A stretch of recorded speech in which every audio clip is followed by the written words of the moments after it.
Welcome back to another episode of the Plutus Awards podcast. I'm your host, Chris Browning, and I am thrilled to be joining you all again. Our community is filled with hundreds of stories from creators and entrepreneurs just like you. Through this podcast, we plan to share these stories, from bloggers to podcasters, writers, speakers, and more. Let's jump in and meet today's guest. Hi, my name is Perez, and I am the founder of Bravely Go, a feminist financial education company. I am also the co-host of the podcast, The Fairer Sense, which is a podcast that focuses on big picture financial issues through a kind of societal lens. I started Bravely Go in 2017, so we are just beginning our fourth year of business, and the podcast is about 2 years old. I do this type of work because I didn't grow up with any real financial education, and when I started to learn about money, I wasn't seeing myself reflected. I wasn't seeing young, financially single women who were very low income. I was very low income when I first started learning about money in the financial world. Definitely not from the major outlets and not even really from the personal blogs out there. And so I wanted to be a microphone for the people like me and for the communities that are not traditionally represented. Kara, last year at the Plutus Awards, you walked away with Best Personal Finance Podcast for Women and the Service Award. So it was a pretty big event for you. Yeah, it was a great night and it was very exciting. When you got up there and you got the award, did you actually think you were going to win? Did you think you were going to be one of the recipients? I didn't really, to be totally honest. It came as a really big surprise. So you received the service award for this program called Talk Money to Me. And you actually had the first event in January. And would you mind kind of giving us a little breakdown of what the event is about and why this was something that was on your mind to start? Yeah. So each January for the last 3 years, I have hosted an event in Austin, Texas, which is where I'm based, called Talk Money to Me. And it is specifically for women and non-binary folks. It's really for anyone who feels that mainstream personal finance is leaving them behind or isn't speaking to them. And I source all female speakers. I work with all female brands. So this year, we held the event at a women-owned co-working space, and it was catered by a women-owned restaurant. We had all women speakers. I had all women volunteers. I had a women photographer and videographer team. It's so important to me that I really walk the walk when it comes to this, because it's so easy to throw around words like we're feminists or we're, social justice oriented, and then to default to the easiest option, which is usually male-owned, or it's a big corporation where you can get something for really, really cheap, as opposed to supporting a local business where it's going to be more expensive. And so winning this award allowed me to pay everyone involved in the event and not have to ask anyone to work for free or to have to compromise my values with that. And that is so amazing. Really, really amazing to really be able to have stood on the stage in January and said, hey, this event came together in these ways and adhered to these values, and I did not have to compromise at all. And that is in part thanks to the Plutus Awards. It's so cool that you went through and really made it a point to support women, not only by putting on the event, but through the people you use to help the event actually happen. Because, it's so true what you're saying. It's so often easy just to go with the default. And it is work to actually be intentional and find people who are out there, but just are not represented and are not normally the first ones on the list when you look for someone to help with an event or to really hire for most things. Yeah, and it does take work. I think on the back end, a lot of people don't have the time or the resources to do that research and to say, oh, I really want to make sure I'm hitting X value. And you don't always have to have the same values as me. You can be what have you. But that is really important to me. And I am lucky enough to be in a position where I can do that research and I can make sure that I am hosting events or doing whatever, like on the podcast. It's really important to me to make sure that we are really finding people who are experts in their own experiences from other communities. Something that my co-host and I, Tanya, talk about a lot is branching out of the kind of traditional podcast guest track. And there's nothing wrong with people who are on the traditional track there and, they're they're pitching their books or their courses or what have you. But that's not what our show is. Our show is really about sharing stories and looking at things from a new perspective. And so in order to do that, we have to go find new voices. So like I said, it's work definitely on the back end, but I do think it's very worth it. I agree. And at the end of last season, we had Bethany Bayless, Jamila Souffrant, and Berna Not on, and they were talking about the impact that representation had in their lives, both for Berna and Jamila as women of color, and then all three as being women, and how impactful it was to have role models in their lives, or maybe the lack of role models in their lives that look like them, and how that impacted just the way they perceive themselves and perceive their ability to handle money. Totally. I actually, something that I've talked about on the show and in my own writing is how I'm biracial. My dad is from Dominican Republic and my mom is white.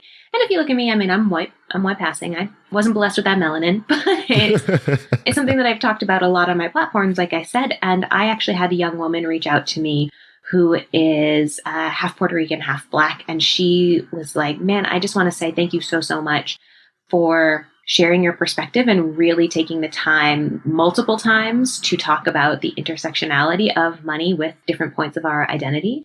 And she later became a coaching client because I work with people as a money coach. And I just think it really goes to show that if you do stick true to your values and you are clear about the message that you're sending, the dollars will come and you will have an impact on someone's lives. So just like Bethany and Jamila and Berna were saying, oh, look at these people who have come before and really shown me that I can, we can be that for the next generation. And I know it's a very complicated situation. I'm sure there's so many things that kind of play into why things are the way they are. But why do you feel, even now in 2020, there's still so much of a lack of representation for women in the space and just in general as, having role models and examples?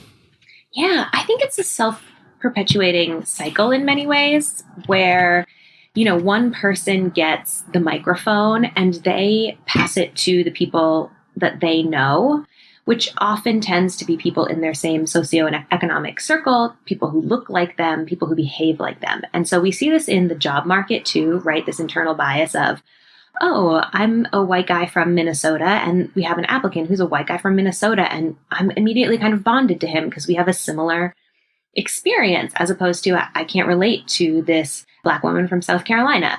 And it's the same exact thing in things like our podcasts and our blogs and our roundups. We gravitate to people that we feel we connect with. And so coming back to kind of like the media aspect of it, if somebody asked, Joe Blow, say Joe Blow's like a white guy, right? Straight white guy, married, 2 kids. And someone asked Joe Blow, like, hey, can you hook me up with another person who, is a money nerd? Joe Blow's probably going to go to like Rob Blow, these names are just absolutely incredible.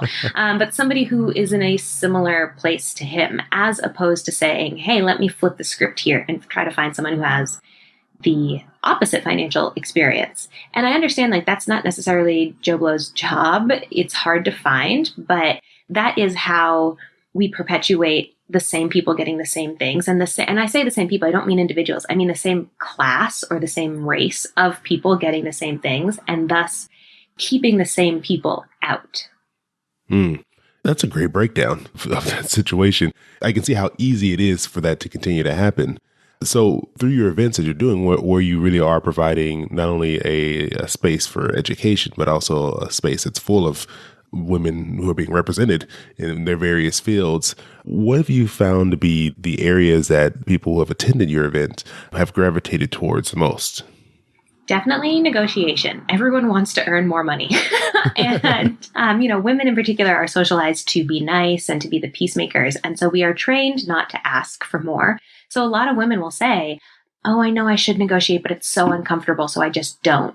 And so that's a big focus that I'm trying to bring into 2020, helping to encourage people who have been told not to ask for more, to just be comfortable saying, I am worth it. I have the skills, I have the knowledge, I have the experience, and this is what I need.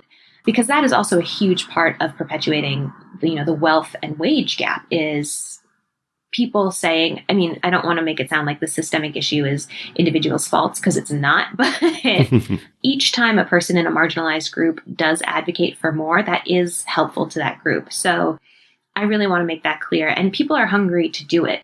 In the feedback that I got, all of the attendees were so jazzed about the negotiation and the investing portion because those are things that bring more money and thus more stability into their lives. Oh, that is so true. I didn't think about the connection between those because if you have insecurity through finances, it really makes it hard to, I think, put yourself out there and take risks. Absolutely. And I think we're really seeing that now with all of this coronavirus madness where there's a lot of people who are thinking, oh gosh, I'm not sure how I'm going to be able to pay rent in a month, or my savings don't go as far as I would like them to.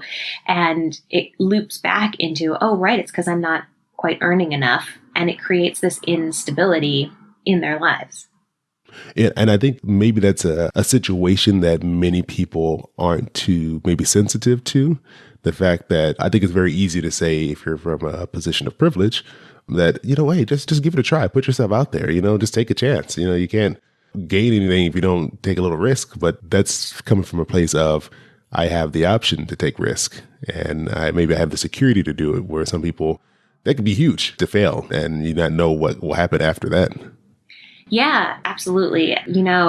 Something that was so impactful in winning the award was that I was able to offer 2 free tickets to people who earn less than $50,000 a year in Austin. And Austin's certainly not San Francisco and it's not Seattle, but it is the most expensive city to live in Texas. And it is getting more and more expensive every year by huge leaps. Like the cost of living is growing in gigantic percentages. It's not 3% a year. It really is like 12, 15, 20% a year for a lot of people.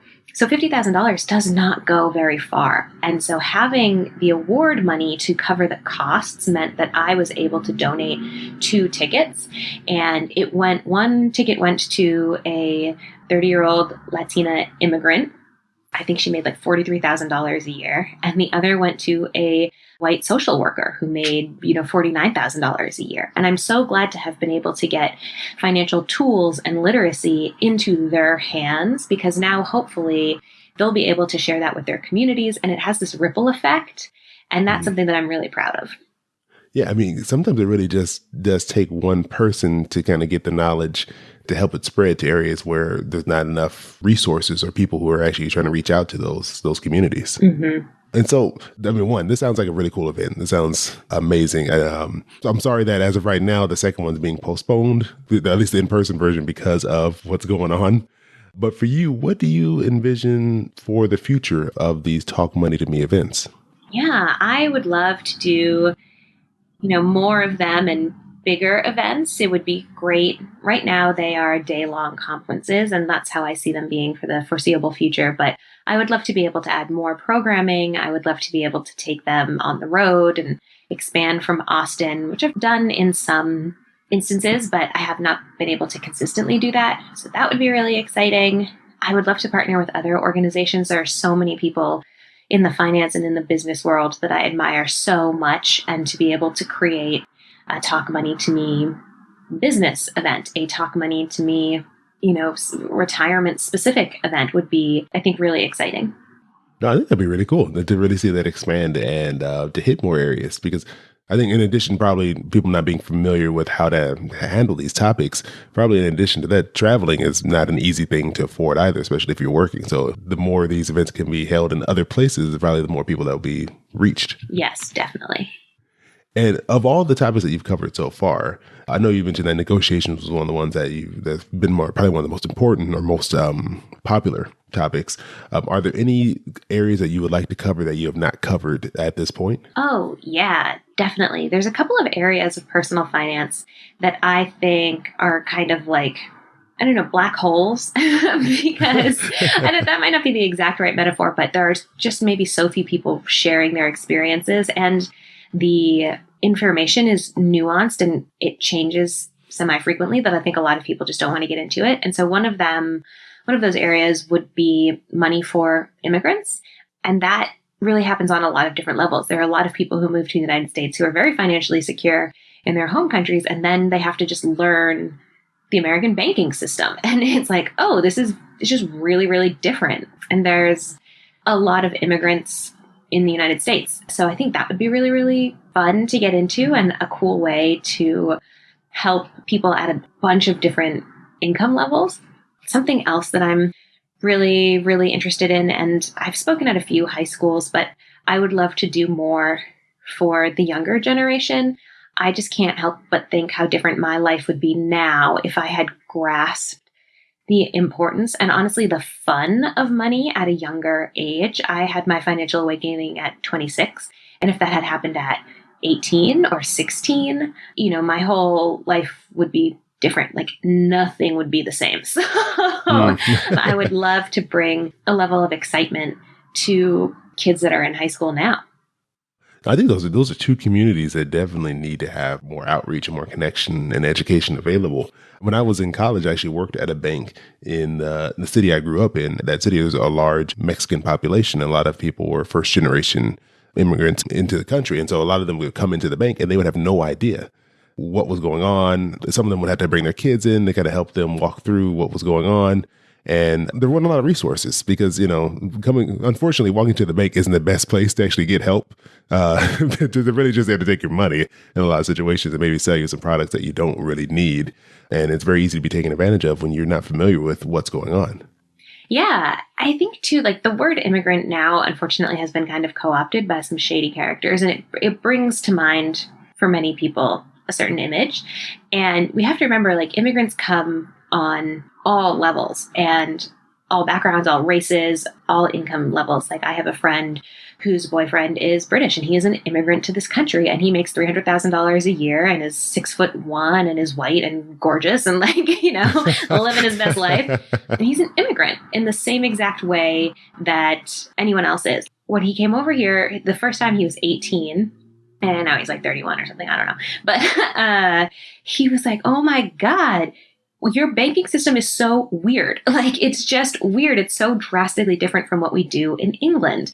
And it just took him a while. And he was 18 and a little bit insecure about having to ask someone how to go to the bank because he was old enough that like he should know, but foreign enough that he did not know. And he was kind of caught in this weird place for like 6 months before he's finally like, aha, now I have a savings account. So really, I do think it's an area that just so much work could be done in. Oh, yeah, for sure. I'm really looking forward to seeing what else comes from you and the Talk Money to Me event over what else you're doing over at Bravely Go. I don't know. I just think these are a lot of issues that I think need more attention. And I'm really happy that you're putting in a lot of work to address these communities who need these resources and need this information that's out there. So, Kara, before we go, if people want to reach out to you, if you want to learn more about what you're doing, learn more about the programs you're putting together, what's the best place to go? Yeah, so you can find me on the internet at www.bravelygo.co. It rhymes. And I am on Twitter at BravelyGo and Instagram at WeBravelyGo. And actually, it's the same on Facebook as Instagram at WeBravelyGo. Well, perfect. I'll make sure we put that in the show notes so that people can find that easily. Thanks again for joining me, and I really appreciate the time. And I'm really looking forward to what's to come with the Talk Money to Me events. Thank you. I'm also looking forward to it. I appreciate you all joining me here for another episode. And next week, we will have our final installment in the Plutus Foundation webinar series with special guest Angela Rosman. So make sure you're subscribed so that way you get that episode and more from us here at the Plutus Awards podcast. You can learn more about our guests and the Plutus Awards podcast at plutusawards.com/podcast. and on Instagram at Plutus Awards. Again, thanks so much for joining us, and remember to keep creating.